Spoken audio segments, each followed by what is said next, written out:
Actor neutral, ready to go.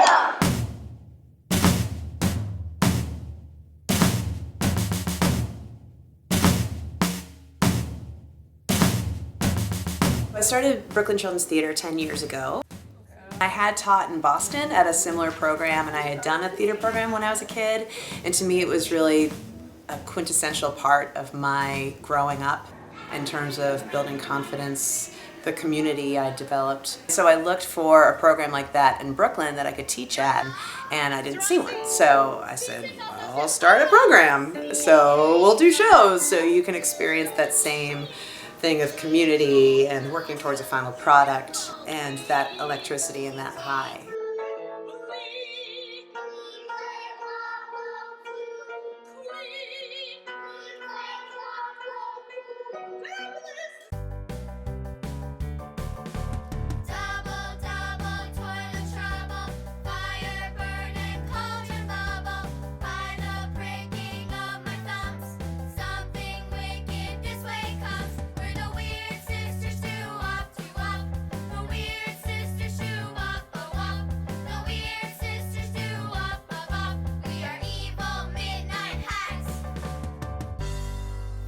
My big goal is to really keep a diverse community. We have a scholarship program.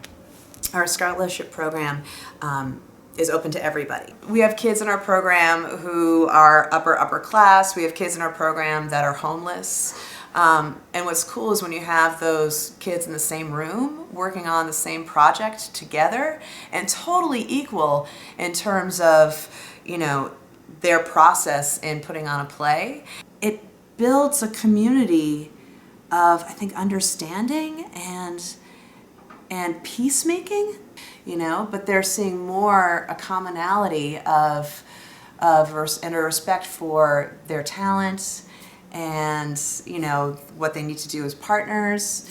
And so I think theater is really unique for that in terms of how everybody really has to work together. So my real goal with BCT is to have it accessible to everybody, regardless of how much money they have or where they live. So last year, one of our scholarship students, she lives in a shelter with her mom. Her mom I think she has a herniated disc, so she can't work. She's in chronic pain. She can't stand for too long. She can't sit for too long. She walks with a cane. But she's really savvy in terms of finding opportunities for her daughter. And so 2 summers ago, she sent me a letter and explained that they were in a shelter and that she would require a scholarship, but her daughter was on the honor roll in school and worked really hard, and she thought, a theatrical education would be incredibly beneficial to her.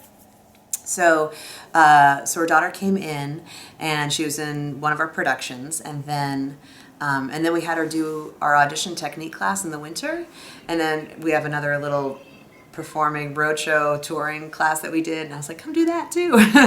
So basically I put this girl in every class that I could find, and in the audition technique class, she worked on monologues and songs for her middle school auditions, and she ended up getting into the best middle school in Brooklyn, which I've never, in my 10 years of teaching theater to kids, we've had one other kid get in for drama, and she got in for drama, because everybody wants to be an actor, right? And they all go in and do their monologues. But so she got in for drama at Mark Twain, which is like a guarantee to a good high school, which is a guarantee to scholarships and financial aid for wherever she might want to go.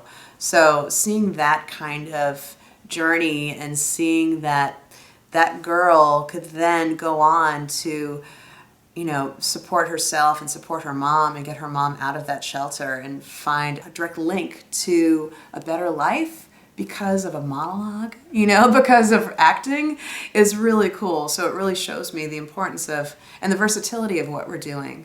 That it's not just kids learning theater and learning how to sing and dance, and it's not just kids becoming more confident and becoming more self-aware and learning about teamwork. It's really about the opportunities that they can have and the journey that they could take.